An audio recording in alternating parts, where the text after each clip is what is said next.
Welcome back to another Boxscore Geeks show. We're a week away from the regular season starting, so you know what that means. We're going to try and cram all of the off-season stuff we should have had out weeks ago into the last week before it.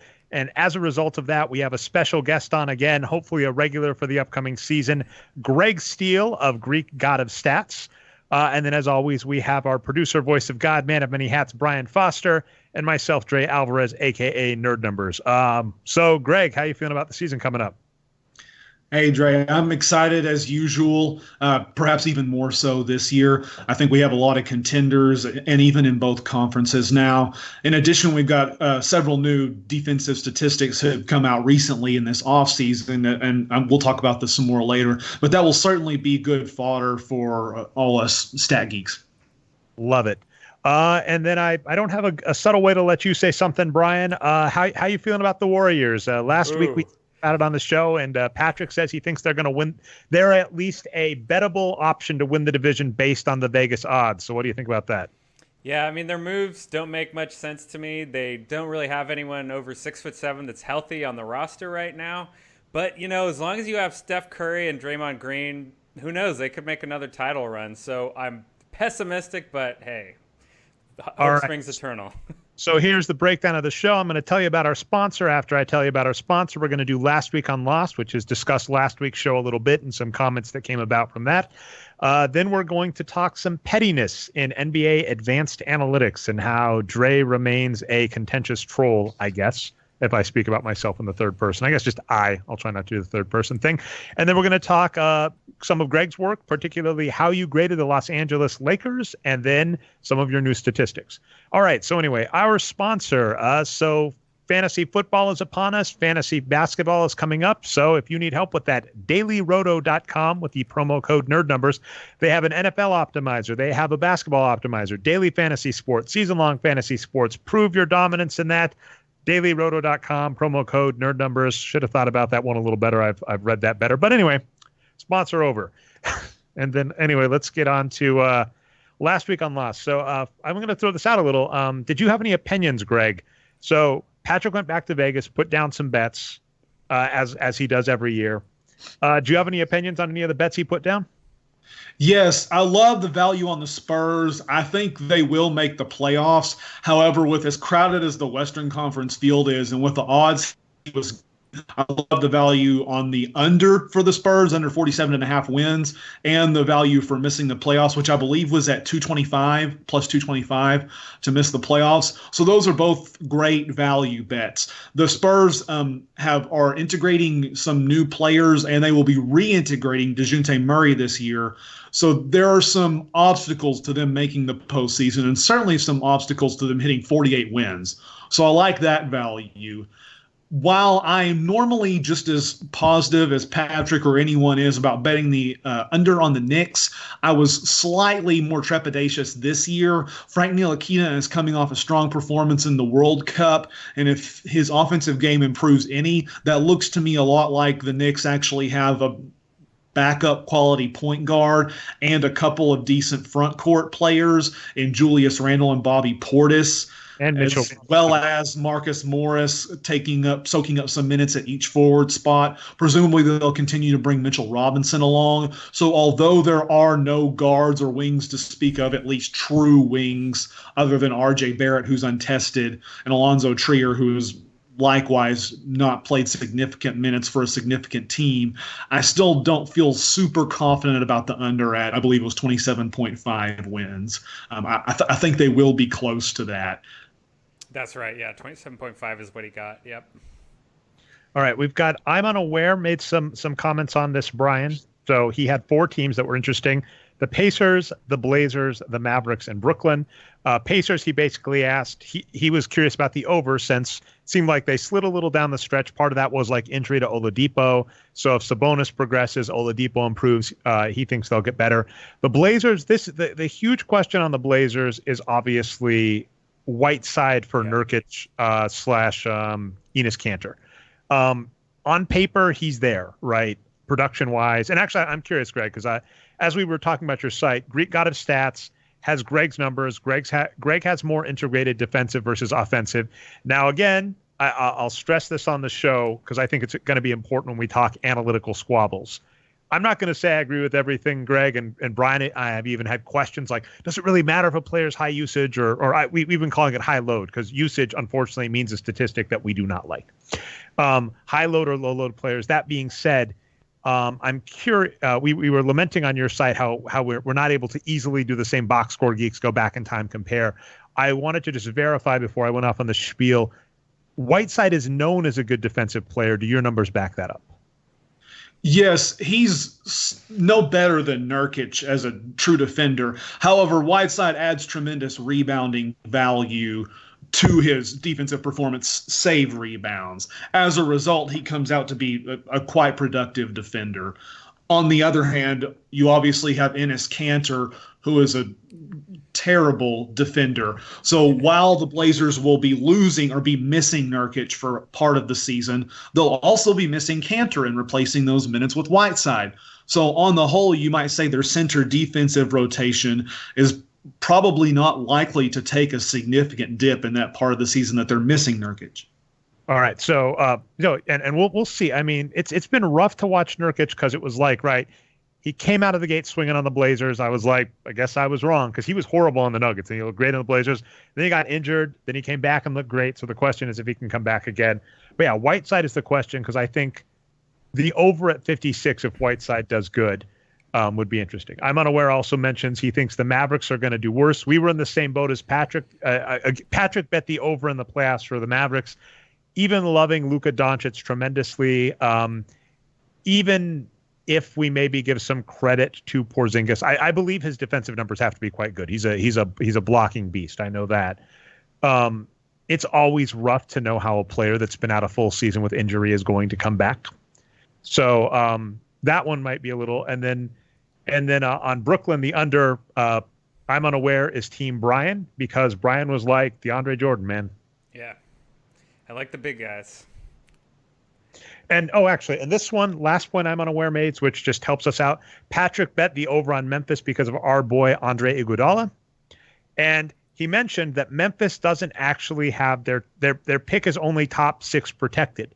So I'll keep promoting myself. I gave a talk at the Great Lakes Analytics Conference about tanking and how the NBA really screwed things up because they increased the marginal incentive to tank late season because you get slightly better. It used to be you'd like improve your odds like 1% each loss you got if you managed to move up a rank, and they like doubled and tripled that. So you had teams like the Lakers and Pelicans going, holy cow, we're not going to make the playoffs, and if we lose games, we can go up 5 or 6% on our odds. Whereas like old times we used to be able to go up 3%. Memphis not having a top 6 protected means they've got no incentive to tank, and if they've got younger players that they want to woo and et cetera. And especially like if Andre Iguodala is like, I want to get paid and I want to get sent to a team so they have to know I can play. We agree with that. So anyway, and then AIS came back in and said it was, so they basically said Nurkic, Aminu, Kanter are all out, so they lost a lot of value. And then the last point we wanted to make, Brian, this is unfortunately not how we ever like to win, but we liked the under on the Bucks. Mainly because there's some age to players like Brook Lopez, even believing Giannis is the greatest thing in the NBA. I'm curious. I'll throw this out to you, Greg. Do you think that Giannis is going to keep it up, or do you think that's like an outlierish Steph Curry, unanimous MVP, James Harden, greatest ever season, and he's going to regress a little next season? I don't anticipate much regression from him. Here's why. At this point in his career, despite his age, Giannis' skill set is still relatively underdeveloped in the area of shooting longer jumpers. If that improves, if his touch improves, we'll see not only more space for him, we would also expect to see an improvement at the free throw line. And who's going to be at the free throw line more often than Giannis, who's driving to the basket and the defense needs to foul him to stop him in some cases.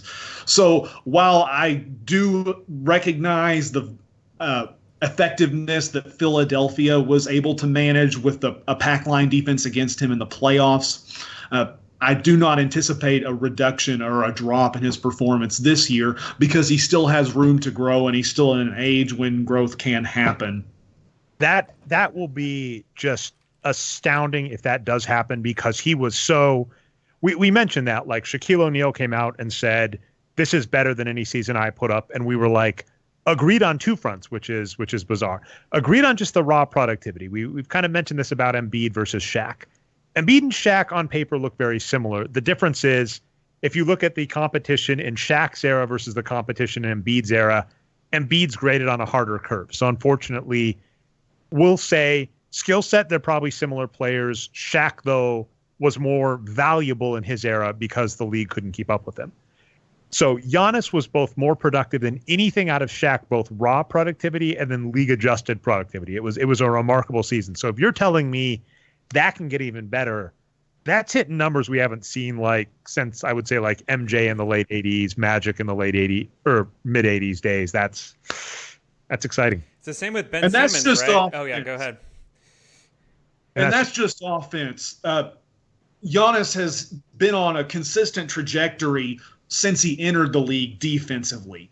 He's been consistently an excellent help defender and bigger forward defender throughout that time, and has increased and expanded his playmaking pop in a manner consistent with the growth of his age. So I don't see any reason to believe that he would regress now defensively as he enters his prime. He's at the height of his physical capacity and now is surrounded by better defenders than he was earlier on in his career. Although, as I think you're about to mention, that he is going to be missing Eric Bledsoe for a while this year. So that was the thing. Basically, our note.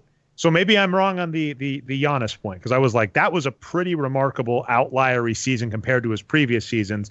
So if we saw some regression, then we noted some age on some players like Brook Lopez. We said they lost Malcolm Brogdon. By the way, this was funny. Patrick on last week's show mentioned that Brogdon was a 50, 40, 90 player. And that's understating, because I believe he's like a 54, 93, 42 player.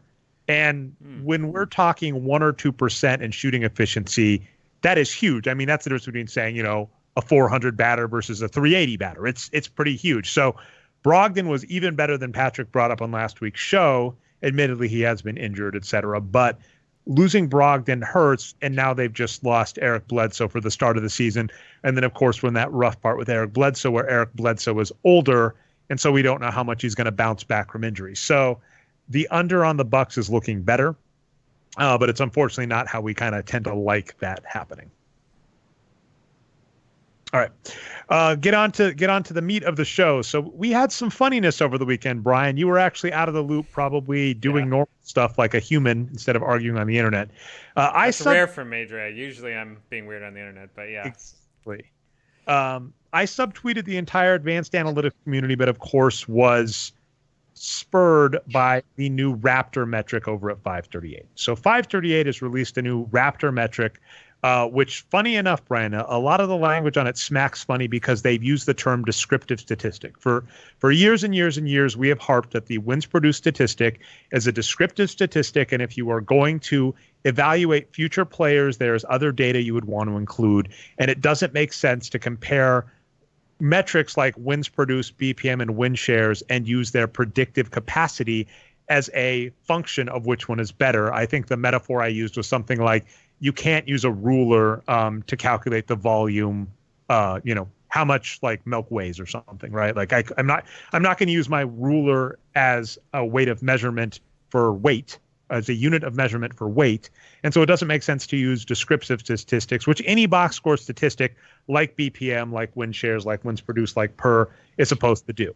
Once you get into the predictive realm, if you were excluding things like teammates, coaching, age curve, et cetera, it doesn't make any sense, despite the fact that that's been the test forever. So we've harped that forever. So when Raptor comes out, they're very explicit. This is a descriptive statistic, which I've got some more shade to throw on that in a minute. But Raptor comes out, and I basically noted that some of the issues Raptor has very explicitly line up with things we've said about like BPM and adjusted plus minus in the past. Namely, they force it to look like they want. In BPM, Daniel Mock, I believe that's his name, forces the players to add up to the team point margin after he's all done by just adding back in the point margin to each player. If I'm reading Raptor correct on their read through, correct me if I'm wrong, Greg, or if you don't know, we'll just say, I believe this, so I read it. They do the same thing. They actually directly attribute BPM with saying, thanks for this motivation. And then they even say on BPM, good teams are overvalued and bad teams are undervalued. So we just multiply by 0.9. So they basically say we make this model, which is a regression on a regression. We'll get to that next. And when we're all done, when our model's done, made, come out of the oven, it doesn't look like we want. So we go to the store and buy some stuff to force it to look like we want. That is what they are saying. So I said, a problem with the advanced analytics community in basketball is that we've had years of people basically taking models, not liking them how they look, the output looks, and then forcing it to look like how they want it to look. And that's not how it works. And it's kind of weird.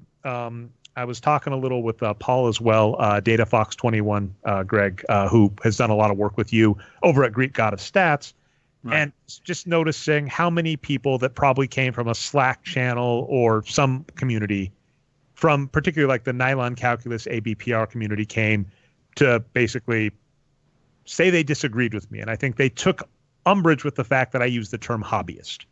And so some people I haven't talked to in years, friend of the show, right? Number one fan is what I've called him, right? Evan Zammer commented, Brian. He's a Golden State fan. Seth Partnow, who I've said I've had a chip on my shoulder with because when he went to the Bucks initially, when he was first hired by the Bucks full time and left the advanced analytics community because you can't talk about advanced analytics when you're on a team, said he doesn't care what the wages of wins people said, but then actually commented on it. So it was very interesting. And so I wanted to talk some of the common complaints we saw, because you were very cathartic, Greg, because you and I were talking back and forth, and I think you were hopping in on Twitter too to say some of the issues, which I definitely appreciated. So we're going to talk some of that, and then we're going to do the more mature thing and talk some of your new stats, Greg, which we would say do things more in the realm of the right way.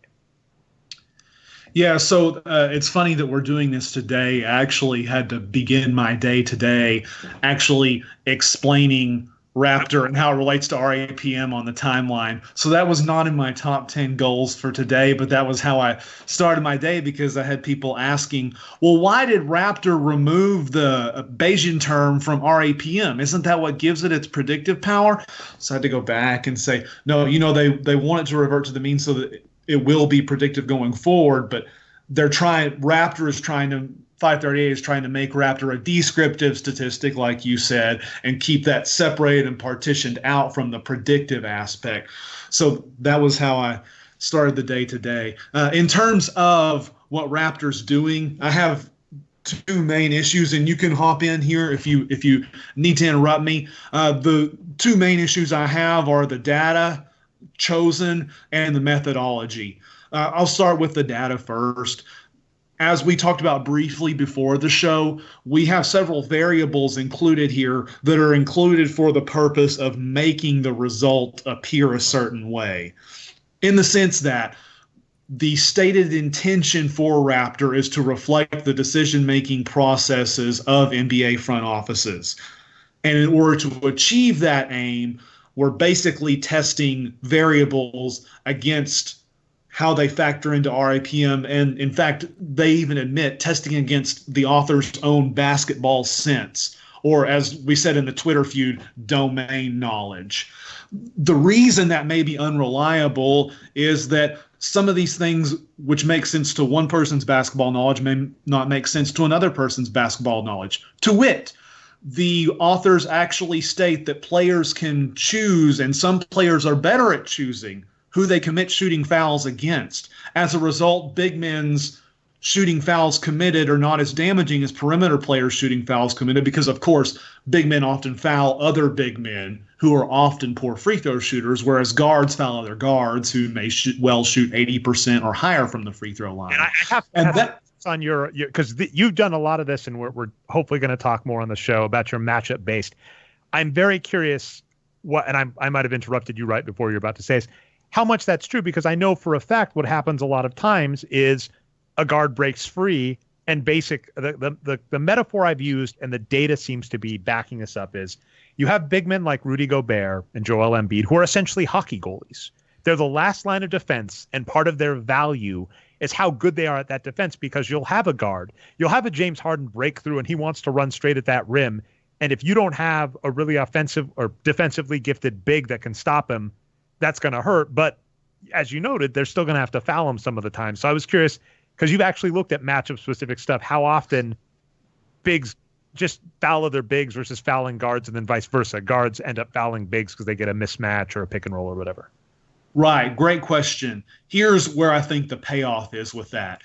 The attribution of more fouls against bigs to bigs is fine. I don't have a problem with that. But the idea that that implies volition or selectivity on the player's part is patently absurd. I kept waiting for someone with a really strong machine learning background to hop in and say, no, that's not the way the decision tree goes. Player A doesn't get to select a player from the other team to foul.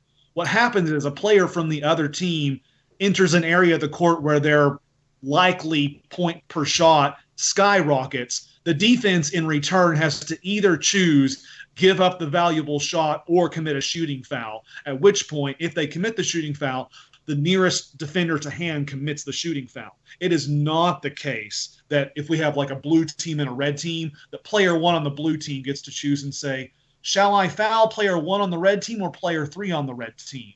Calculate free throw percentage, and then gets to choose. That is not the way the decision. And I remember way back in the day when Synergy Stats was publicly available, it was great.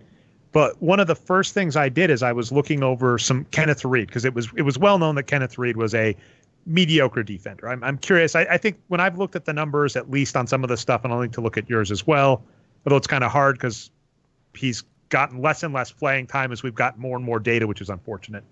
And then, of course, he'd have the age curve. So if he'd been getting more and more playing time, we might expect some progression, but it is what it is.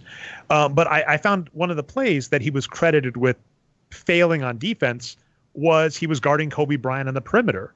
And I went, why the heck? Why? I was like, there is no world in which you can convince me Kenneth Reed made an active decision to guard Kobe. What happened, right, is there was a pick, right? The guard lost Kobe, which isn't shocker. When Kobe was young, he was quite good at that, right? Shaking his defender.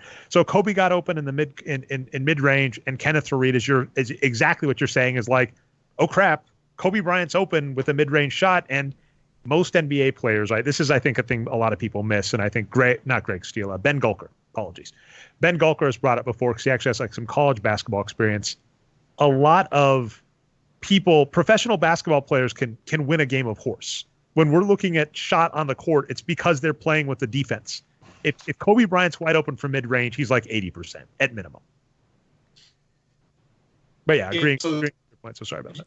You're not going to get there. There are some more things to talk about with data chosen, but I also promised that I would talk about methodology, and I could tell from what you were saying earlier that you wanted to talk about this. So if it's all right, we'll go on to methodology, and then we can circle back to the data later on. So the biggest problem here is that the regression, which is what it is regressed on a previous regression, RAPM.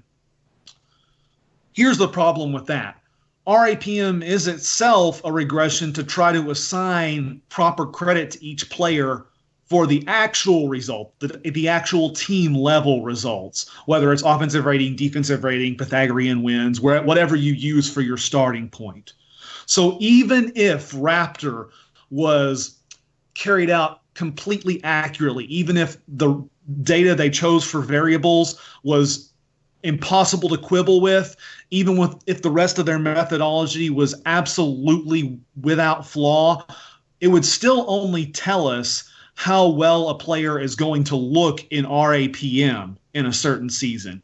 It will still not tell us how much that player's contribution actually connects directly with wins or offensive rating or defensive rating, because that's not what we're testing against. That's not what we're regressing against. So I saw a major problem methodology there. You also noted another smaller problem methodology, which had to do with the adjustments after the fact to the final model, especially the team level adjustments. One small note for that is that the way I read it, those adjustments for the good teams and bad teams were based on the score effects work, namely that a team that's way ahead will underperform relative to their true talent, and a team that's way behind will overperform relative to their true talent late in a game, because we're humans and it's hard to maintain exactly 100% motivation when you're ahead by 20 points with 3 minutes left. Even though these are professional athletes, it's hard for everyone to be 100% motivated at their job in low motivation circumstances. So that was just a small plug in there. We're trying to get Raptor right because, Aristotle said, if you don't understand, if you can't state your opponent's own argument, then you don't understand their argument well enough to know if they're right or wrong. So we're trying to get Raptor's argument exactly right so that we can then go ahead and say, this is why it's wrong. Well, there's a lot of interesting stuff there. And I will say, unfortunately, the regression on a regression is just so right out as to be frustrating that it's still a thing. It's worth noting, if you look at BPM, at the end of BPM, there's a thanks to a 538 contributor. And there's no mention of Dave Barry. What I'll throw out in the history of stats is BPM's creator emailed Dave Barry about this a few times. And Dave Barry, who is a professor of economics, who teaches econometrics and regression analysis, whose model that, despite coming under criticism, the wins produced model is a peer-reviewed, published model on regression analysis, said, you're not doing this right. And the person ignored him and then went and published it anyway. And I wanted to throw this out as just kind of a sidewalk, because we're talking both problems with Raptor. And then what I would also say is we got into this weird argument on Twitter with a couple names. Interestingly enough, a couple of them I'm noticing at the end of the Raptor write-up were people that advised on Raptor, so it's not shocking to see they're not pleased I didn't like the final result. One person, James Bricado, who used to write for the Wages of Wins and was kind of a former editor. It was awesome. He was such an amazing person to work with. So I want to throw that out. So it obviously stung a little. But when I brought up Dave Barry being, knowing what he's doing in regards to regression analysis, he just called it what is the term? It's a logical fallacy, just like an appeal to authority. And I found that interesting because obviously that is a relevant point, right? You don't want to just say this person is an authority and ergo everything they say is gospel and we just listen to it. Fine, but the authority I brought up from Dave Barry was he teaches this stuff and he's basically achieved a level of authority that required him to prove proficiency at the exact thing we are now judging. So it is a very weird argument to me to say we can't just appeal to authority on this subject and go, okay, well, if we can't trust the people who are experts on the technique you are using, I don't know where to go from there. Yeah, there's a space for ethos without an appeal to authority, I think, and I hope. The way that would fit in my mind is that we grant weight to the expert, right? We recognize ethos, the person who knows what they're talking about. And yet we can also critique the method or hopefully improve the method while recognizing the expertise of the creator of the method in this case. Yeah. And then I'll say it's the reason that's important here is, right, there are a lot of simple errors made. If you're going to use regression analysis as your technique, there are things that you have to do. And namely, the two things that are key about regression analysis are like variables chosen. And then when you get the end result, we're talking about this, you basically get here's what my model says and here's how much error it has. The error is supposed to be useful in telling you, here's what my model can explain. And that's fine. That's the whole purpose of a model, right? If we have reality, if you have a scout that is able to watch every single NBA game and condense all that knowledge in their brain and be able to feed it back to you, which we don't have. That's obviously the key point. Although maybe machine learning, maybe one day, Greg.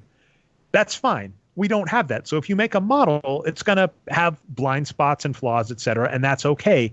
But what you don't do is take those blind spots that are told to you by the method and then just throw them back in by whatever arbitrary method you want. That is not how that would work. You would go back to the drawing board, change your variables, change whatever to try and lower that error. And if you did, fine. As long as you were able to get, so in regression analysis, by the way, you basically get statistical significance on each variable you use, which is the regression analysis tells you this variable matters. And here's how much it explains, and here's how much it doesn't explain. So if you're able to put in more variables that are statistically significant, that lower the error, disco. If you can't do that, then you just say, here's the weak spots in my model, and we all move on and we accept it. I mean, I think something that you've been working really hard on that we appreciate is defense, because defense is just a really, really hard area of basketball statistics that we all accept. And any model on defense has to say, here's areas we think it's not working. Right. And to your point, in this case, some of the variables chosen, we needed really from the creators of Raptor, we needed more domain knowledge to think about why this was not strongly related. So one example I wrote down in my notes is the creators noted that three-pointers made against a player as the closest defender was not predictive of RAPM out of sample. And what the reader, in this case us, immediately asks is, did you ask why that was? It may be the case that teams can't do anything to change opponent three-point percentage. It may be the case that three-point percentage is mostly noise, but did you ask why that was? So I think that goes to your point on methodology. I like to loop back around to data as we promised and critique some of these variables chosen. One of the most egregious ones on defense, which you just brought up some of the work I've been doing on defense. So I want to talk about defense some. One of the most egregious selections they made was distance traveled on defense. So the NBA.com has housed distance travel data since I believe 2013-14, which just basically tells us this player ran this far on offense, this far on defense in a game. It's pretty basic level stuff. It's garnished by the tracking technology the league has been using during that time. What the creators of Raptor did was use that as basically a proxy for perimeter defense. The rub comes in the fact that actually this measures players who are moving more on defense, not players who are having a greater impact on defense. So the surest way to have a lot of distance run is to be guarding a player who gets run around a lot of screens, or simply to guard the perimeter. How far can an interior defender move and fulfill his assignment? You brought up Rudy Gobert as an example earlier, so let's use him. If Rudy Gobert moves a lot on a defensive possession, he's going to be breaking the game plan. Quinn Snyder's game plan is for Gobert to be the rim defender. So if we've got him running a lot of miles on defense, that's not good. We wouldn't want him to look good in that way. So that was perhaps the most egregious one on defense. Another one that I noted was that when they break it down to the nuts and bolts, where they're actually crediting players with being the nearest defender on a three-point attempt, which is to say, if I'm the nearest defender on a three-point attempt, I get some small amount, I believe 1.7 point, whether the shot is missed or made. Now, that's a big leap from saying opponent three-point percentage is too noisy to use to saying a player deserves credit for being the nearest defender on a three-point shot, whether it's missed or made. The reason that I find that problematic is that it's departing from the actual result of the play. What I like to do in my analysis and what we should be doing, whether we're doing regression analysis or some other form, is focusing on the result of plays, stints, as RAPM often uses, or games, as Dave Barry did in his initial work. When we get away from that, when we start to say, well, whether the opponent scored or not, we're going to give this weighting, then what we end up with is a model that's not actually reflective of reality. I'll give you a huge point. When I was looking over BPM for the same type of logic, BPM, when they were on the same team together, it basically listed between DeMarcus Cousins and how am I dropping his name? Paul went to the Nuggets. I'm feeling really bad because I've talked about him so much. Paul Millsap, yes. I cannot believe I've spent so much time talking about Paul Millsap, including admitting I was wrong. Like, he had an amazing last season. Well, you guys are on a first name basis, right? You just know him as Paul. Yeah, sure. But it had Paul Millsap over not DeMarcus Cousins, over Dwight Howard, despite the fact that Dwight Howard, according to wins produced, had a better season. And I looked at BPM, and BPM basically credits players with just three-point attempts. Basically, all else in that regression in his house we're talking, they were saying, all else being equal, if two players put up the exact same stats, but one player took two more threes and missed them both, they would be a better player. And that was the case. Paul Millsap shot way more threes than Dwight Howard. Shocker. But he was actually terrible at threes when he was at Atlanta. So I was going, you were saying because he's a bad three-point shooter, he's a better player than Dwight Howard. Something is weird here with your model, is what it is. And there are all sorts of other questions to ask there. So yeah, like you're saying with the model, yeah, when you're putting things in, we can ask questions there. Variable selection and regression analysis is huge. Getting back to that model point, this has happened on both BPM and now Raptor. As you noted there, regression on regression, which, by the way, we should actually be able to stop the discussion right there. I hate to say it, but I'm just going, that's back to the drawing board. And that is what it is. But if you actually look at what they say, both BPM and Raptor come at the end and say, the key point, the reason we're doing this metric, right, the whole reason we've got plus minus in the title is because we're trying to incorporate defense.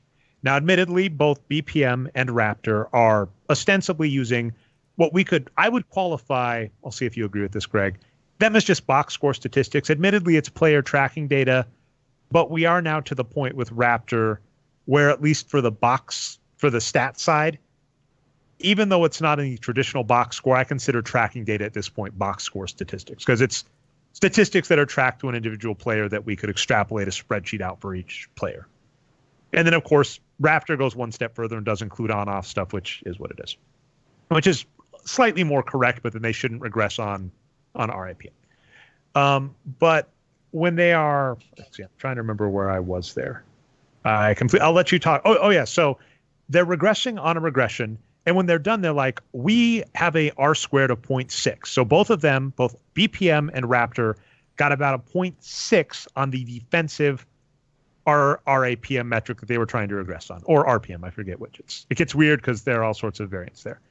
And I'm like, that's fine, that's decent, but understand that if you are trying to use this new metric you've created as a replacement for RAPM, 0.6 is not cutting the mustard, and 0.6 leaves so much on the table as for me to go, the fact that you are now going all in on this new metric instead of just saying, let's just use the RPM because we already have the data for all the players, just baffling to me. Right, and if it were going to replace the previous method that you're regressing it on, what you would need is at least a defensible logical argument for why this is better, right? If they are not extremely strongly correlated, then you would need to be able to say these factors cause the difference observed between this model and the previous model. This new model takes better account of that information, which is why this model does not perfectly explain the previous model's results because of whatever reason. We're taking in new data, we're doing a better job of cataloging the data, whatever your reason is, you would need to be able to say this is why these two models don't track perfectly together because this new model does something that the old model doesn't. And yet we don't see that. What we see that you hinted at is basically a bragging point, a point of credit to have 0.6 or near 0.6 as they reported R squared with RAPM. As we talked before the show, of course, that even is not what we really want. We would really want to know what the relationship is with a team's net rating or Pythagorean wins or point differential. But yeah, and it just gets funny, and so that's the thing is I asked that, and some throwback was, well, when we're looking at all the stuff that RAPM, and here's a question I'll throw out to you, Greg, because I think I've asked this a couple times before to the ether and haven't gotten a great response. I know that there are message boards that have data sets that float around for different flavors of RAPM. You can go ask Steve Iliardi, hey, give me your 15-year RAPM, and that's, for instance, what BPM was built on. Is there any place that has a standardized set of steps that a specific flavor of RPM or RAPM uses? For instance, that was my argument when it came out for ESPN. I said, great, new metric. You point me at where the steps are so I can at least look at that and, see the ordinary least squares table, et cetera, and we'll talk then. Until then, I'm not going to comment beyond saying I'm not really all that impressed with it. And I haven't heard an answer since. Right. I don't know of that for any of the newer forms of plus minus. I believe some of the original box minus literature may be extant. However, recently Justin Jacobs, whose Twitter handle I don't know by heart, but has worked in and out of the league, as I gather, recently posted kind of an explainer. He was careful to say that it was not intended to say this is exactly how RAPM is calculated, but he said this is an estimate of RAPM and walked through the steps pretty clearly. So that was much better than what we normally see, which, as you said, normally we just see an output, a group of numbers, and then, we say, like the list on ESPN, okay, Paul George was 17.4 wins last year. Thanks for that. If I don't have any explanation, I don't know what that means. I don't know how you decided Paul George, or how the model decided Paul George was 17.4 wins last year. So that doesn't do me a lot of good.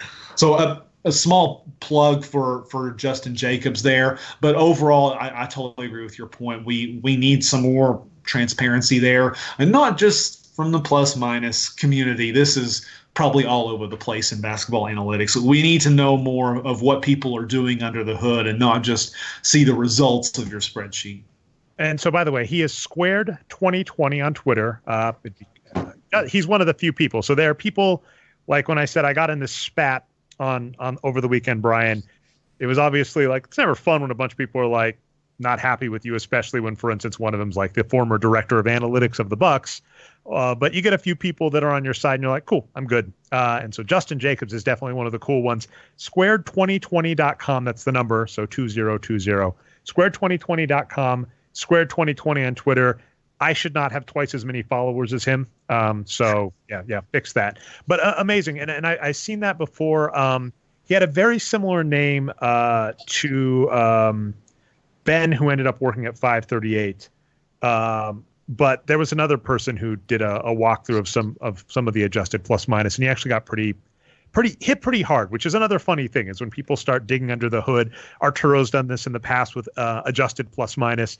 It's funny that the response to that has been flames in the past. So I really hope Justin Jacobs didn't get that. But I'll throw this as the last point to Raptor. I think we've talked some issues pretty significantly, and we might do more in the future. But I think, like I said, the smarter thing is to say, we don't like this metric, and here are some problems we have with it. Let's talk about metrics that we at least see promise in. But what I was going to stress is, it's a regression. And if you don't see what is known as an ordinary least squares table on a regression, and for what it's worth, like wins produced actually has a really, really simple, silly one. So if you go to wagesofwins.com, oh, well, we don't, it's not HTTPS. Funny, I haven't been to this site in years, but there is a how to calculate wins produced. And so if you look at the top, it's actually really funny. The wins produced model is remarkably simple. You take a team's offensive efficiency, their defensive efficiency, and you regress it on point margin for the team for the season. You get an adjusted R squared of 94%. So that means basically you can take a team's offensive efficiency and defensive efficiency and explain 94% of the variability in wins across a team season. The cool part about that, actually, because of how offensive efficiency and defensive efficiency are calculated, is you can now just basically use algebra to cut them apart and now say, here's how much each individual term in those maps to wins. And then the last couple of parts, which are still regressions as well, are actually looking at assists and defensive rebounds, to basically go one step further and say, we know the value of a defensive rebound. Let's do a regression on the team and see how much each additional shot, defensive rebound affects teams, and we can split it up amongst teams. So I guess what I'll stress is, you go to wins produced. You go to how to calculate wins produced at wagesofwins.com.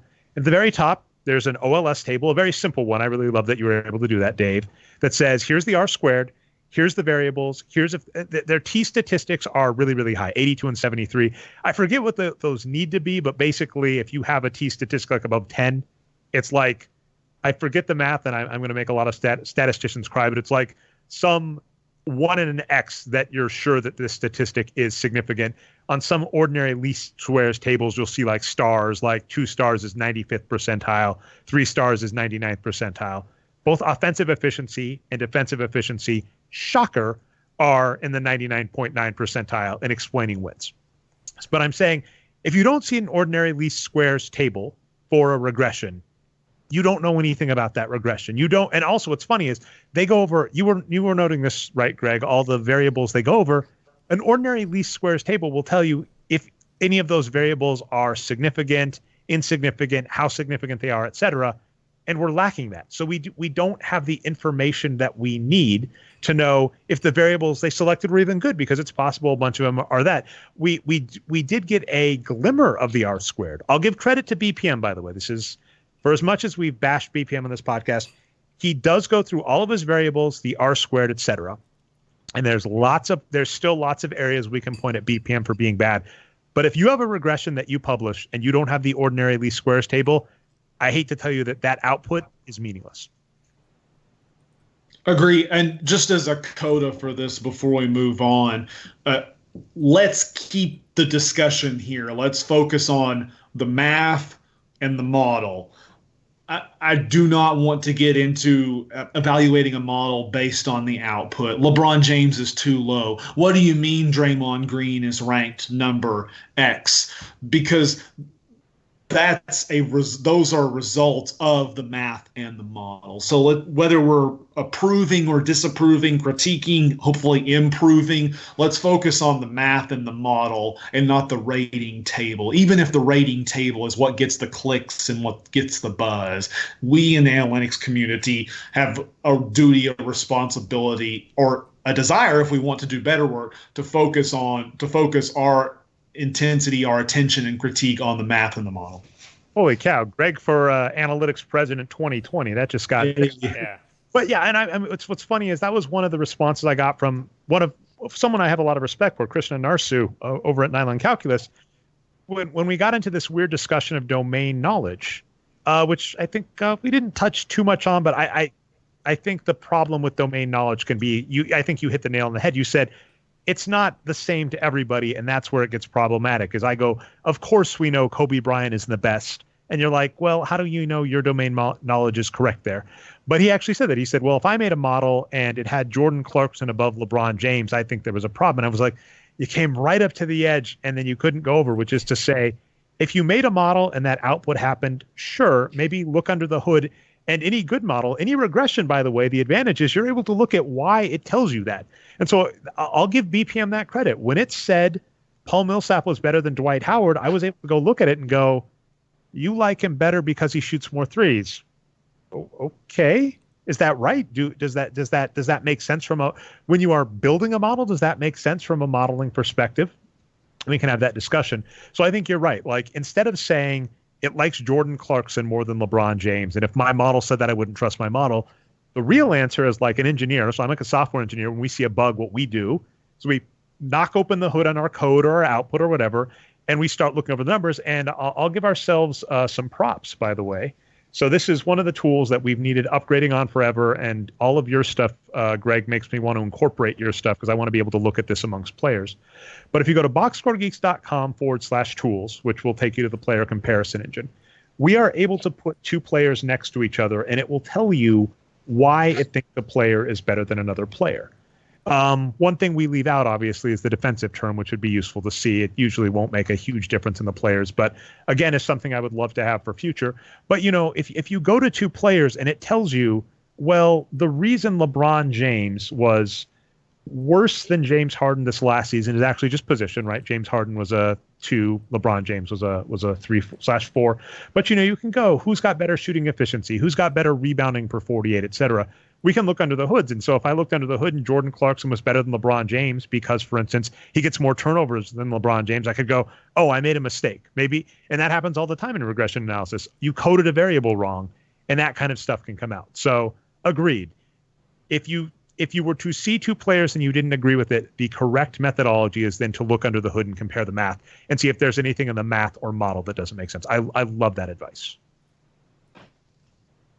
All right. So actually, let's take a slight detour to be topical, and then we'll come back to your stats. How's that sound, Greg? That's good. I think your article said it pretty well, but I figured I'd give you and Brian a chance to elaborate if you wanted. So for those that don't know, this should make you very excited. You graded, I think, every single offseason move by every team. I don't think any You sent it to me in August, so everybody can be mad. Right.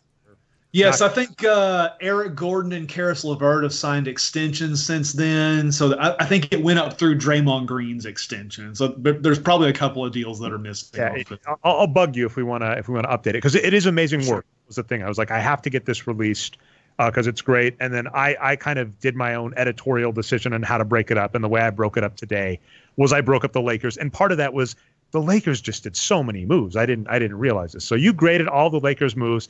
I did a top 10 list, top 9 list, right, from 9 to 1. The only comment I gave Chris Ye some love for this, is you marked it as irrelevant, but your language is correct. So Kostas Antetokounmpo was signed off of waivers by the Los Angeles Lakers, and you said he is unlikely to factor in the Lakers' success in any way that is actually related to winning basketball games in the 2019-2020 season. And as we noted, Chris Ye's hypothesis is they're getting Kostas on the team because they want Giannis in a year or two, and they think that'll encourage him to join the team. So you were correct, but you graded that trade irrelevant. Yes, and to be fair, I did the same thing for the Bucks signing Thanasis Antetokounmpo, because he also is a fringe player. He also is signed to improve the Bucks' odds of retaining Giannis in free agency. So those moves had nothing to do with winning games this year. And then, of course, all the way up to number 1, Anthony Davis, which you gave an A+ to. So, yeah, I really like that. And then the only question I would have, so this is an interesting one that I know we're going to get some love-hate in the comments possibly. You like DeMarcus Cousins, I would say, significantly more than the wins produced formula. And I think part of it's going to be defense, and part of it is actually because he's a high-load offensive player. And I was just curious if there's anything in there, because I know two things that, for instance, DeMarcus Cousins and Joel Embiid are bad at is both fouling and turning the ball over. I'm curious if you have any opinions there with the output you get for DeMarcus Cousins, because you think DeMarcus Cousins on a per-minute basis can be close to Anthony Davis. The only out I would give, unfortunately, is that's a pretty major injury. We have no idea how he's going to come back from it. Yes, and I want to start that with popping the hood in the way that you described. Near the end of my book, I do essentially that on my first defensive model, which we'll talk about the newer one in a moment, but the first defensive model was based on tracking data.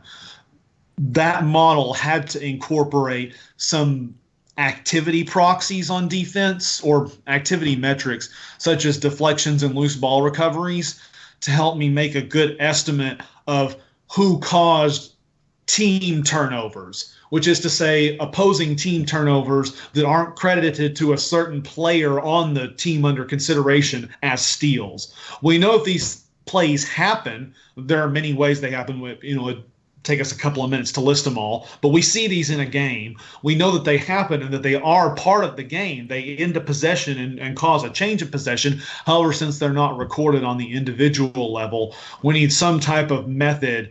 If we're interested in accounting each play, we need some type of method to estimate who is responsible for those.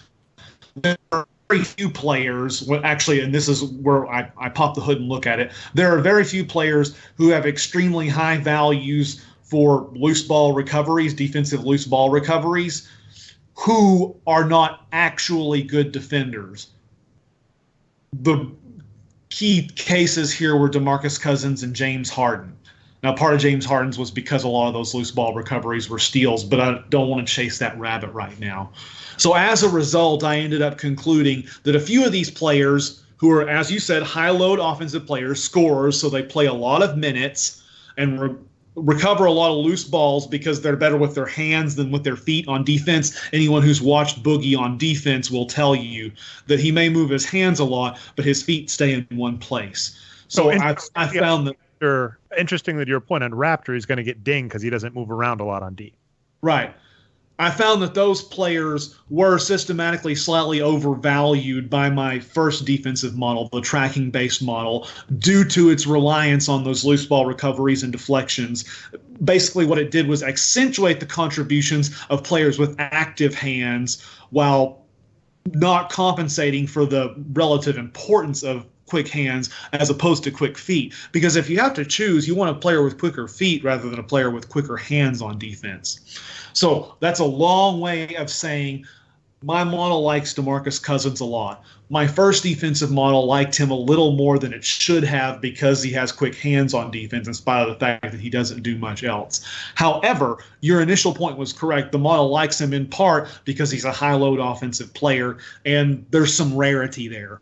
It's tough to get guys who do as much as Boogie does on offense, even if there are some other players in the league who can do it.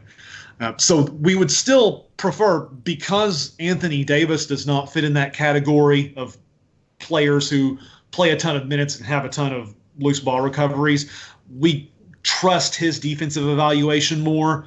And we also would believe any model would predict that Anthony Davis will be a better offensive player than Boogie going forward because Anthony Davis is younger and has a slightly stronger track record. So I hope that answers your question somewhat.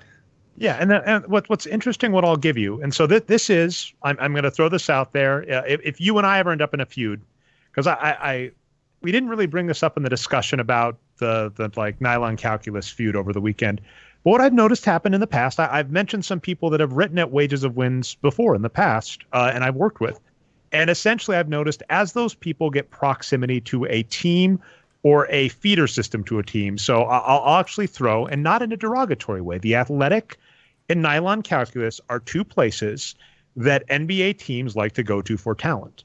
And I have noticed before when people that, are behind me, rah, GMs are stupid and, efficiency matters. I have noticed as they come more close in proximity to potentially working with a team that suddenly they don't agree with me as much. And Brian is the one who always notes this. He gives 538 a lot more credit than I do, where he goes, their goal is to release daily, interesting, clickable content. It is boring to do rigorous analysis that the end result might be nothing. And I think all of us, you and I have had to experience this, Greg. You have a question for an article. I think back in the day before I was better at scraping data, I'd look up salary data and efficiency. And I'm like, I'm going to write an article about every player that's made over $15 million and done this. I'd spend a couple hours getting that data together. I'd get a spreadsheet up in front of me and I'd go, and there is no story. I'm like, there's nothing there. There is nothing that I can publish that is, beyond the nice thing, which has become more of a thing of here is some interesting data I found. If you want to use it, have at it. But from the goal of I want to write a blog post with a narrative, there was nothing there. So Brian gives a lot of credit to, there are sites and that's their incentive. And then additionally, if your goal is to get hired by an NBA team, obviously going the model that occasionally I have of saying GMs don't know what they're talking about, coaches don't know what they're talking about, this star player that you've committed $20 million to is overrated and you should trade them. That kind of stuff doesn't fly so well if you're trying to get hired by a team with a general manager that likes that player. So I have a lot of respect for that happening, and I've seen it happen before. And so what I'll say is not necessarily a disagreement, but just kind of almost a schema difference that you have versus the wins produce method Brian and I do normally, is that you look at position by offensive and defensive load. And a question Brian and I have had is, can't you be more egalitarian, right? Can't you just split up the load and it doesn't really matter? And there might not be as much value to a player like DeMarcus Cousins, who's we're starting to say high load because, to the funny point about data selection, we noticed Raptor still could, even getting into the realm of player tracking data, could not let go of usage as a statistic, which is, to me, was baffling because you can just use shot attempts, turnovers, and then touches, whatever, but they still used usage. I don't get it. So we wanted to get away from the usage statistic, and you did that with player tracking, and we're fine with that. We're saying you look at a player category this way. That's a classic argument we've had, right? Are we calling Dirk Nowitzki, should he be called a power forward or a small forward? What's correct? We agree with that. So I think with DeMarcus Cousins, you're saying on defense, we don't even know, by the way. That's a funny one, Greg. Your defense might be right on him on his hands, but that's your theory. And then also the credit being that he's high load on offense and defense, which is rarer, and that might be valuable because that's harder for a team to replace, right? If you have a low load player on offense, everybody says this and they're right. Someone has to take the shot. And so eventually you might run out of possessions if all you have is low load players taking shots.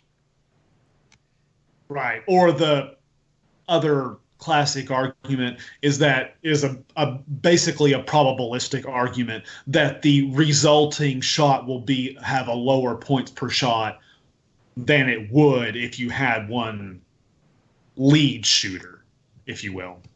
Yeah, and that also gets interesting, and I know that that's incorporated in yours too, is like passing and such, et cetera. If you have a team that's really good at moving the ball, Brian brought this up, right, because they showed up on a chart. The Warriors are actually pretty egalitarian. They've got a bunch of high efficiency players that can pass the ball around and score. So if you're in that position, that's a little different than if you have, he is an easy one to throw out. DeAndre Jordan has one shot. He's amazing at it. He's great. I have no complaints with it. He really should improve his free throw shooting, but it is what it is.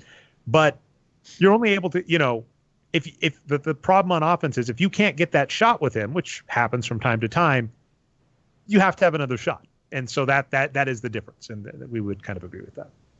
Right. As a follow-up and focusing solely on offense for the moment, because I know we're about to talk about defense some more, but just in terms of offensive load and the usage statistic, how valuable that is, the major difference you will see if you're looking at the stats on my site versus what you will find with wins produced is that there is a definite and noticeable benefit to shooting a lot or having the ball in your hands a lot as a high usage offensive player if you are 50% adjusted efficiency or higher, which is to say, if you're a 500 offensive player based on your offensive position or higher, you should do more. If you do more and you're 50% efficiency or higher, my model thinks that's good for the team because it's getting more wins. We want more winning plays rather than having a player below 50% efficiency doing something.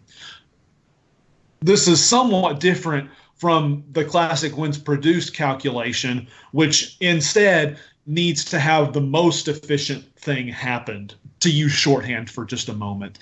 In the book, I speak briefly about how if you're using the base calculation provided at the link that you mentioned a moment ago, the thing from, I don't remember, it may have been 2010 or something when that page went up on Wages of Wins Journal about the steps for calculating wins produced, that if we had some strange, unusual player who was always exactly made half of his shots, we would never see any rise or decrease if he was always exactly league average at shooting. So a player who was exactly league average on 5 attempts would be the same as a shooter as a player who was exactly league average on 15 shot attempts. What I argue is that that's not the case, that we would much rather have the guy who's able to be league average on 15 attempts a game than the guy who's league average on 5 attempts a game. And so what I should stress about why I'm more okay with that, though, is you are using that as a means of bidding players by position. And actually, I'll throw this out there as just a thought experiment I've had on wins produced that's bugged me, and actually a thing I've wanted to correct. So let's take Russell Westbrook as a fantastic example. Admittedly, he's fallen off, but the season he won MVP, he was above average for a point guard, and you can use that. What season did he win MVP? Do you know off the top of your head, Brian? 16, 17? That sounds right, yeah. So Russell Westbrook. So again, this is on wins produced. We are going to go back to the 5 standard positions. We found that combining power forwards and centers kind of failed because all the data seems to be backing this. Essentially, centers are goalies and power forwards in the modern NBA are not. But okay, so Russell Westbrook in 2016, 2017, 55.4% true shooting, an average point guard, 54.7. Now that's fine. Except if we actually look at, say, I'm going to throw Dwight Howard. So what I've got up on my screen, Brian, would be lovely one of these days if we find a way for both of us to drive or whatever. But I just threw Dwight Howard up because I know they both played. So if you look at an average center in 2016, 2017, 57.3% true shooting. Average point guard, 54.7. So what we're going to notice here is Russell Westbrook's shooting efficiency significantly above a point guard, significantly below a center. And the funny issue is, if you were to view this as like, I always joke and call him like Brian bins of productivity. If you viewed like the point guard bin of shots, Russell Westbrook clearly eats through every single point guard shot that there is. And in fact, we even have that on the site as well.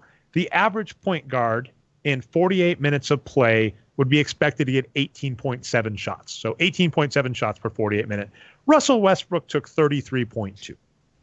He also got to the free throw line quite a bit, 14.4 per 48 versus the average point guard who'd be 5.3. So obviously, though, Russell Westbrook has eaten every single point guard shot. And so now he's really going to other bins. He's going to the shooting guard shots and the small forward shots. The wins produced formula, and I'll admit this straight out. We were talking at the very start of the show. When you make a model, you accept that there are corner cases or places that it's not perfect. Something that's bugged me is every additional shot Russell Westbrook is taking by the wins produced metric is good because he's above league average for a point guard. To your point, though, if Russell Westbrook was shooting league average that season, which I think was like 50, he was actually right about league average. So he might be a horrible case in this, but essentially we actually fall in the same thing. Well, let's assume I'm a little better. So he was about league average, right? You're basically saying if I had a center that was just shooting league average for center, the wins produced metric basically says that cancels out, right? League average, we're done. You're saying that's above out, that's above league average. Every additional shot is good. So it is actually a point on scoring where I'm not 100% sure of the right method, and I'm not 100% certain I agree with yours, but I don't have a disagreement with you going, we categorize players by offensive load and compare them against league average there. That is not a categorization that I am so against that I'm like, your model is right out. That's one where I go, I don't know if that's the right way, but again, we've seen that exact same argument to wins produced going, does Russell Westbrook count as a point guard? Is James Harden really a shooting guard, et cetera, that kind of stuff. So it is interesting because to what you said, Russell Westbrook is an example where wins produced is going to like his shooting better than you will. Whereas if there was a center that shot league average, your metric is going to like him better than wins produced. And to add to the point, my model is not liking all high-load players. We don't want a chucker or a guy who's a primary offensive option who turns it over just a ton and his total offensive efficiency is less than 50%. We don't want him to be shooting more and doing more with the ball. In that case, we would be advising the team, the coaching staff, to restrict or constrain his role, provide him more help, so that he can do less and hopefully improve up to a winning efficiency, 15% or above. What we want more from is the guys, Russell Westbrook in your example, who are league average. If they're league average or more, we want them to do more. We want as much from that guy as possible because the thinking or the rationale that you might put behind this is that that's difficult to replace. You cannot go to the NBA marketplace, as you might say, and find a 2016-17 Russell Westbrook. They're not available. So if you have that guy, you want as much from him as you can, even if per shot it's really just league average. Because there's a lot of value in being league average all the time. If you can be league average over a lot of the game, that increases the team's likelihood of winning the game. Well, and like I said, we've made the joke. We always call it the Brian Bins of productivity around here, and that's kind of the point, is that if you go to the store and you get like LeBron James and Chris Paul for years and years were cheat codes because you get so much stuff just off the table. One of our favorite scenes we bring up in Moneyball all the time is they've just lost Jason Giambi. And they're like, well, Jason Giambi has this many hits and this many walks and this many runs and et cetera, and we have to replace them. And in baseball, that's a lot easier to do because players only allowed to get like 5 at-bats a thing. So the question is, can I take 5 all-star at-bats and among 4 or 5 players, make them up over the course of, if it was 4 or 5 players, right, like 20 at-bats? And the answer is yes. Basketball, though, if tomorrow the Rockets lose James Harden, they now suddenly have 20 to 30 shots a game that they can't necessarily make up. And so just to recap for people listening out there, the fundamental philosophical difference, and this is because the data is done correctly, I don't mind which side you fall on here because you didn't tinker with the usage statistic in your regression or just arbitrarily add 3-point attempts to make it so players like James Harden looked better.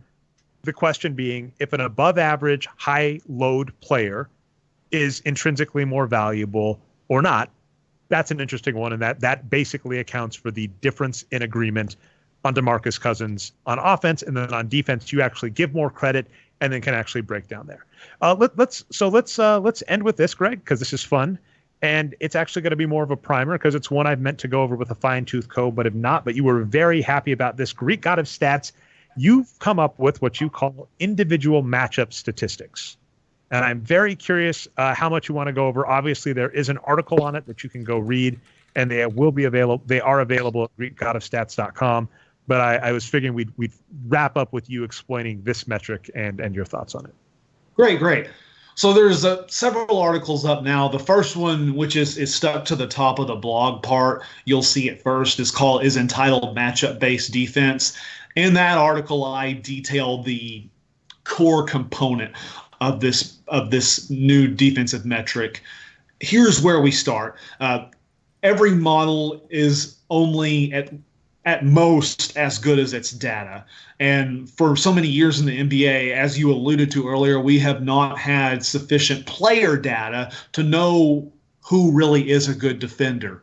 Even if we go as far back as basketball on paper, we see that this is a problem, that we can't transfer the team's defensive performance to the player level. And in fact, I talk about this some more recently with Dr. Barry's work. His regression was spot on, as you noted. The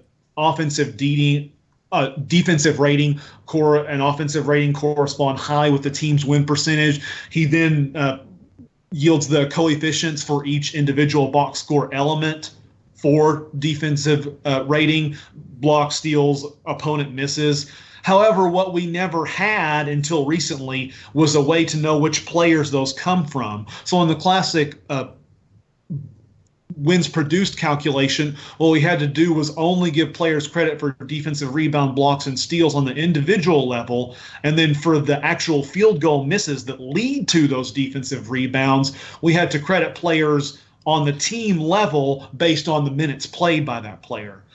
That was maybe the best thing to do with the data available then. However, the NBA now has, for the last few seasons, available data based on, or that tells us who guarded who for the majority of each possession and what happened while that player was guarding that certain offensive player.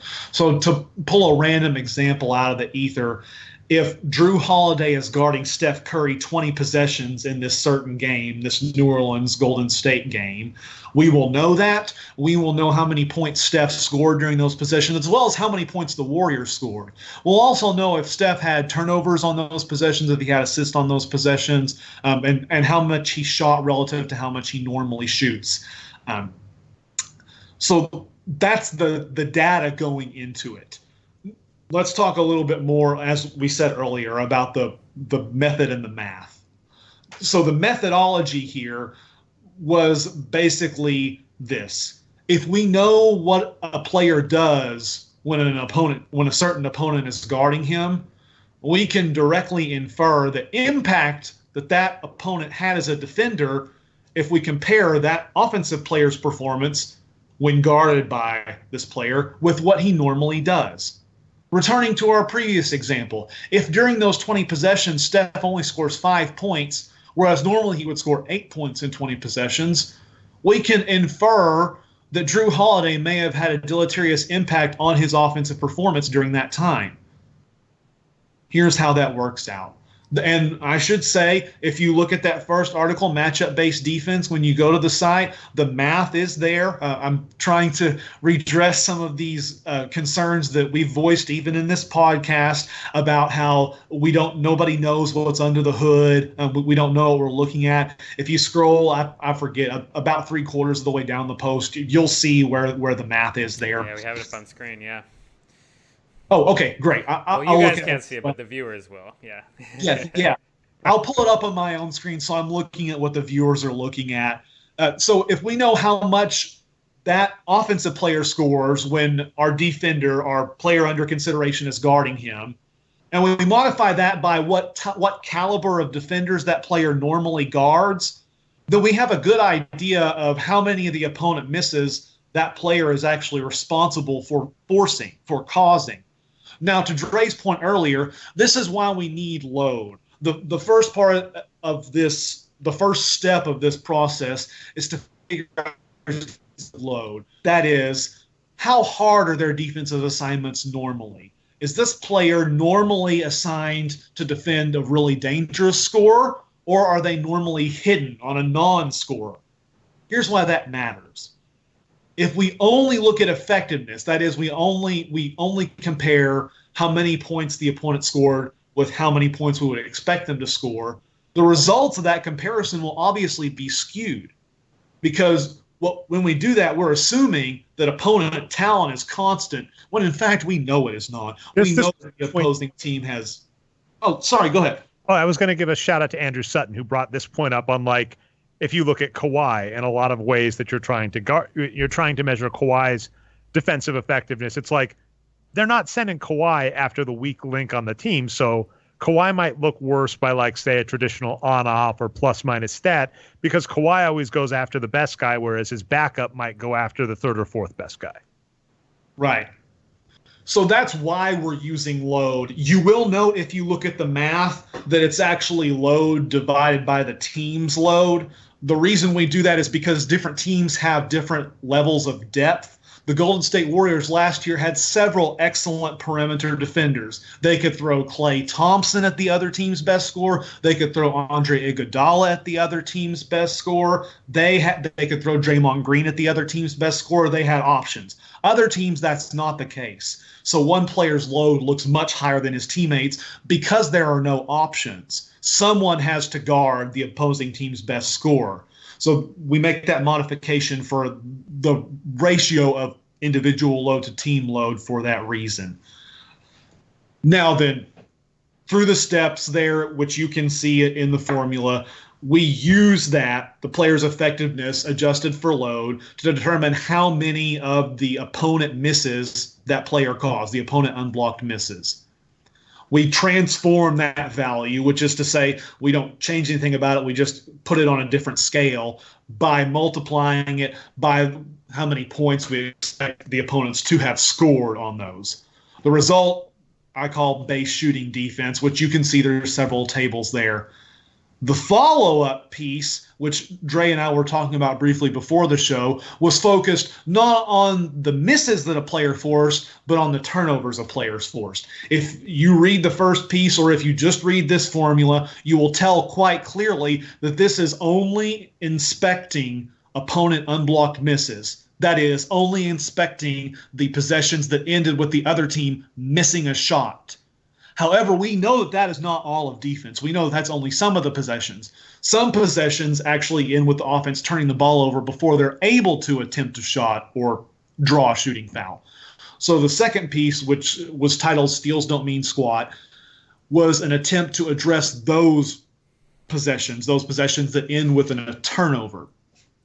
And so I love this for two reasons. I got to stress this. So to get back to the pettiness, the wins produced formula as a regression, the one thing that makes it important is how it regresses is because of how offensive and defensive efficiency are calculated. Exactly what you were just saying. Opponent misses that are not attributed to an individual player in the old box score parlance, just unblocked misses, and turnovers that were not steals. Those were just the old box score attributed to the team level. And so that value is included in the regression. And the reason that's important is a key term about regression data is all else being equal.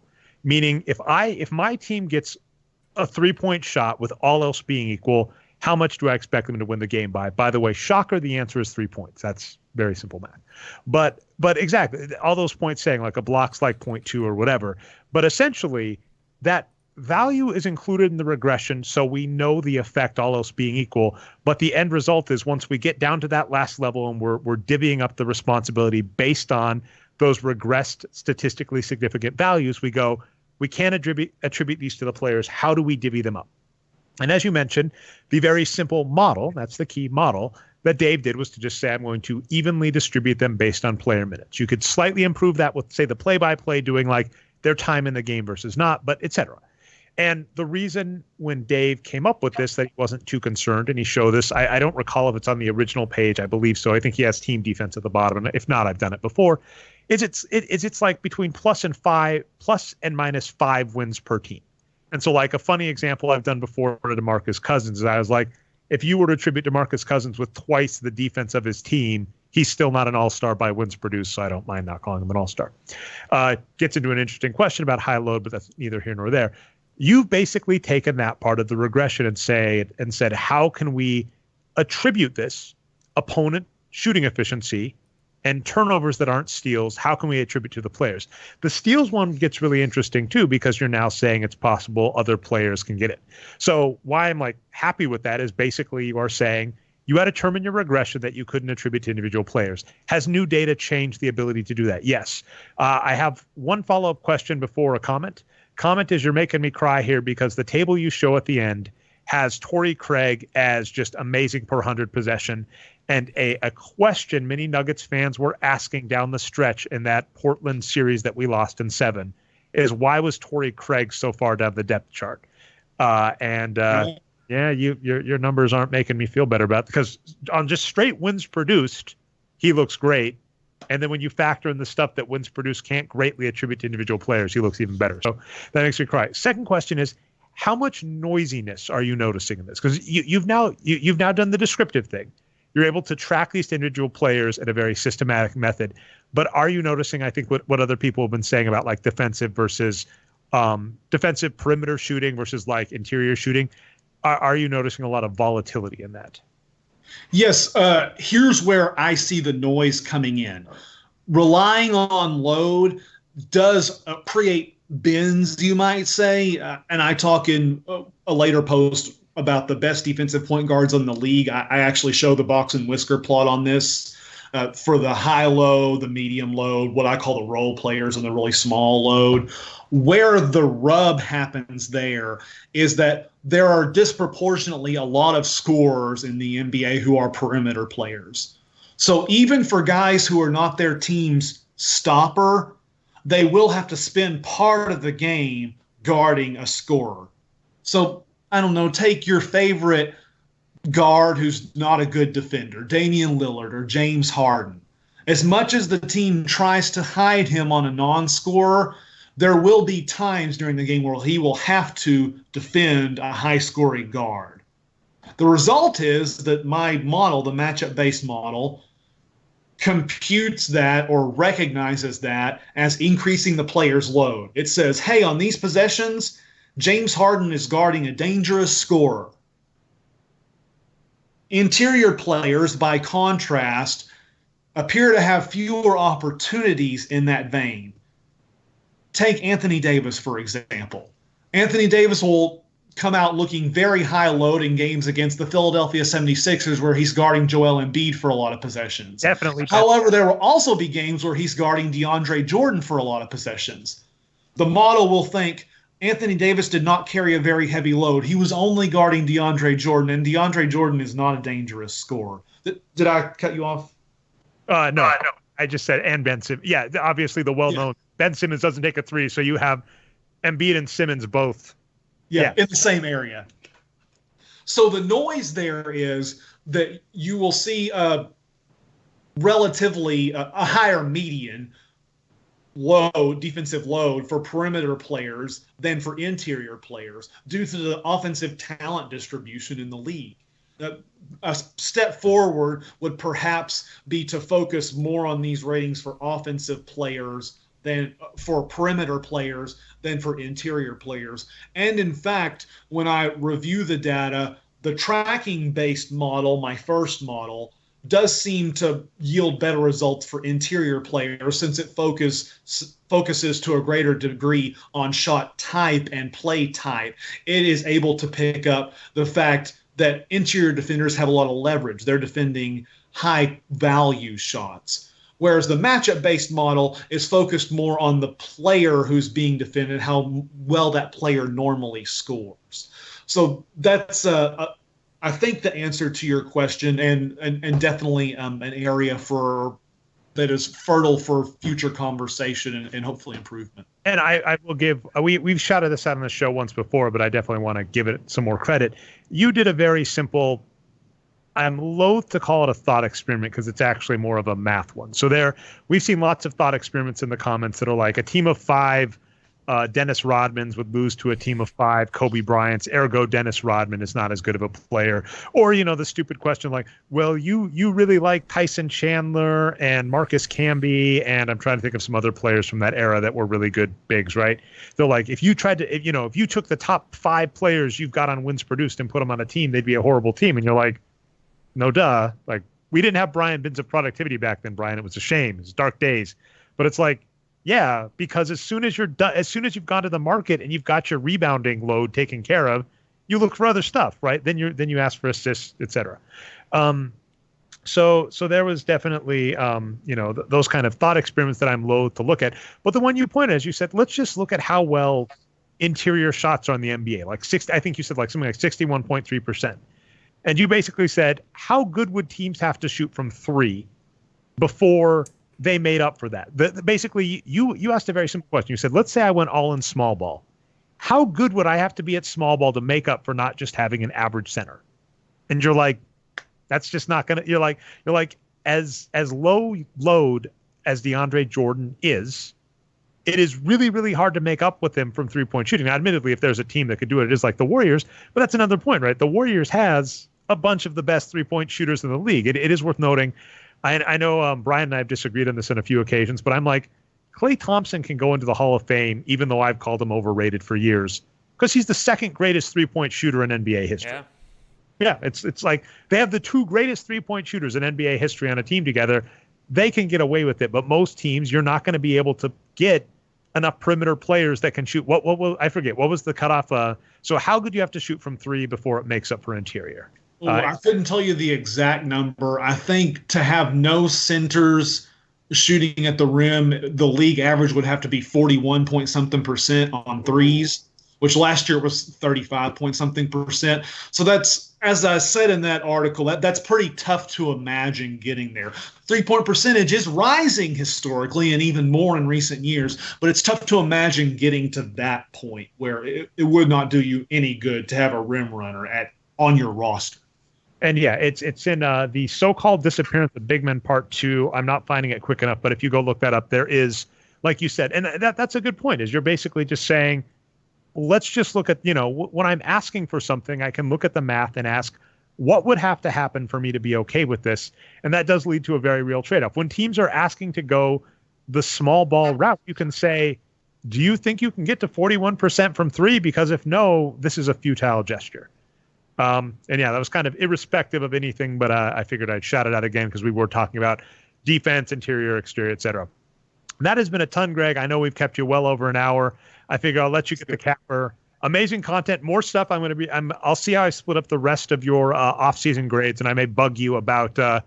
We got to get Eric Bledsoe in there, right? I got to get your grade. I'm sure you're going to give it an A because he's such a high, but horrible. Eric Gordon, right? You mean Eric Gordon? Did I say Bledsoe? Apologies. Yeah.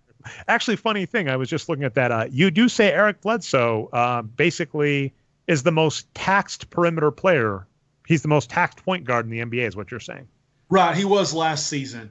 And you can probably figure out why some of the other heavy load defensive point guards had more help from their teammates than Bledsoe did. I believe Patrick Beverly was one of the other high up ones. However, Los Angeles had some helpful perimeter defenders alongside him. The same thing for some of the other names off of the top there. Ricky Rubio was one of the high-low defensive point guards last year. However, the Jazz also had Royce O'Neal and Joe Ingles to help lighten the load there. Whereas, by contrast, Bledsoe was mostly playing with wings. He didn't have another guard who was a good defender to help him. He was having to sort of compensate for Brogdon being a small guard and then also cover whoever was quickest because he was playing a lot of minutes with Middleton, Giannis, and a big man, often Brook Lopez. Yep. And so it's going to be interesting to see how they adjust to now not having him or Brogdon's offense and Bledsoe's D. That's going to be interesting to see how they adjust. Yes, agreed. Just want to make one more comment about the turnover possessions, the steals and non-steal turnovers. what I've tried to do in that work is to test a hypothesis, because the hypothesis in common language for the title was steals don't mean squat. But in more thorough language, the hypothesis I was testing is that steals do not always tell you which player made the play. Right. And this is a place for the domain knowledge that we were kind of getting snarky about on Twitter. If you've seen basketball games, you know that oftentimes one guy knocks the ball away and another guy scoops it up. And the guy who scoops it up gets credited as making a steal, when the actual fact of the matter is that there was no steal possibility without the initial guy poking the ball away from the ball handler. So what my hypothesis is that if you follow the methodology I lay out there, and then you go back and apply that methodology to individual game logs for certain players, if you look at games where their team had 10 or more steals, my hypothesis was you would find that player creates a lot of turnovers. The guy they're guarding turns the ball a lot over, even if that player doesn't get steals. So is there any chance, though, that kind of being in the right place at the right time is a skill for your other teammates to poke the ball away, or is that probably not true? Right. So there's a basketball IQ element there that Brian is quite right to pick up on. And in the model, I do give players credit for making the steals. Specifically, I call them solo steals. It's where like we sacks in the NFL, right? Recoveries. Sorry? Is it like sacks in the NFL? They divide up credit sometimes? Right. So I used the loose ball recovery data to try to figure out which steals were ones where the same guy poked it away and took it. Oh, wow. You did everything. Right. So there's value there, but then we also want to give some credit to the guy on plays that weren't like that. We want to give some credit to the guy who forced the turnover. So when I went and spot checked that hypothesis, I looked at 3 players: Derek White from the Spurs, who were last in the league in steals, and then Frank Ntilikina and Patrick Beverley, who forced a lot of opponent turnovers and played on teams that had few steals. At the bottom of that article, the Steals Aren't Squat article, you can see the tables with the links to the game matchup data for those games where their team had more than 10 steals. And overwhelmingly in those cases, that player's opponents turned the ball over far more than the amount of steals that player got. One famous game, I did this for playoffs as well, but one game that will stick in the minds of any fan who watched it was the game where Patrick Beverley just put clamps on KD in the first round. In that game, I think Patrick Beverley's opponent turned the ball over 6 times. 4 of them were by KD, but I believe Patrick Beverley only had 1 steal in that game. No, it was not the case that the Clippers' other defenders were playing amazing in that game. What was the case was that Patrick Beverley was harassing KD to death, and the Warriors had more turnovers because of that.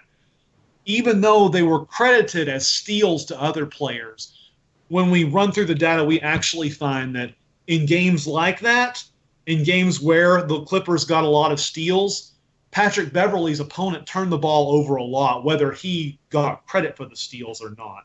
I found that to be fairly convincing evidence that the hypothesis was in fact true, that these players who force a lot of turnovers, with or without getting a lot of steals, that what we see in their opponent data is in fact a reflection of reality, or a reflection of what happens on defense.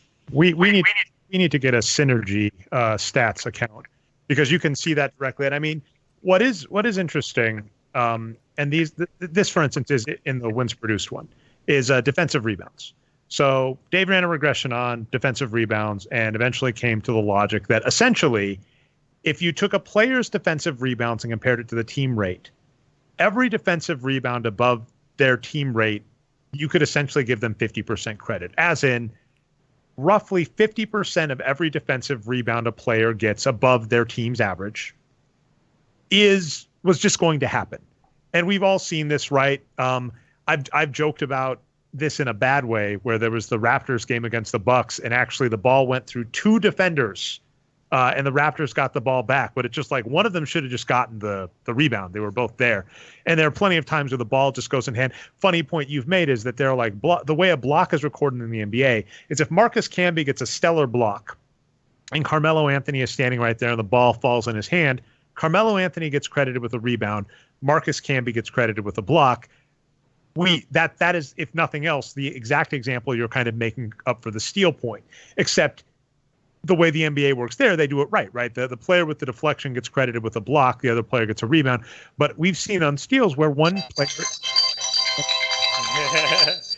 It's time to end the show. Greg, get going. But yeah, basically we've seen that. A player harasses another player, the player turns the ball over. One of my favorite things to do in 2K19 is you basically shove them, or 2K19 was like one of the last I played before I got busy with kids, but you basically shove them to the thing and they'll dribble the ball out of bounds and you get the ball back. So that exact point. All right, Greg, we've kept you for a long time. That was a good capper, so I'll let you get the last word, and then I'll let Brian. I'm going to say, Brian, you lead us out after Greg's done. Oh, no, just thanks for the conversation tonight, both of you. I learned so much. I'm starting to learn more about load and steals. It's great. Yeah, like I was saying before the show, if things weren't so crazy in America right now, I'd be reading your book, but, soon, Greg, soon. All right, I look forward to it and hope you enjoy. Everyone check out GreekGodOfStats.com. This past weekend was the best defensive point guards in the league. You can look forward to in the coming days the corresponding articles for each position. The next group is going to be the shooting guards, which is I'm actually pretty excited about. There are a lot of high-quality defenders in that group, very versatile perimeter defenders, so keep your eyes open for that. When you go by the site, make sure you click subscribe on the right-hand side so that you'll get an email notification when that article comes out. And thank you guys for having me on. And yeah, again, Greek God of Stats. You said the site Greek God of Stats, but it's Greek God of Stats on Twitter as well. And then, of course, good news. I've got at least 3 or 4 more articles at minimum out of your off-season trade. So look forward to those coming out in the next week before the NBA season. Brian, take us out. All right. Well, I don't have that script that we were gonna have, but you put me on the spot, Dre. So yeah, find us next time. Find us on BoxscoreGeeks.com. Find us on the Nerd Numbers YouTube channel. We're also on iTunes and Stitcher. And yeah, that's about it. We'll see you guys next time. /Nerd Numbers. If you want to see Brian recording in real time, we will get an outro together, Brian. It'll work. Thanks be ready next time. And yeah, Brian Foster is Boxscore Brian on Twitter. I am Nerd Numbers on Twitter. Thanks so much, and we will see you next time.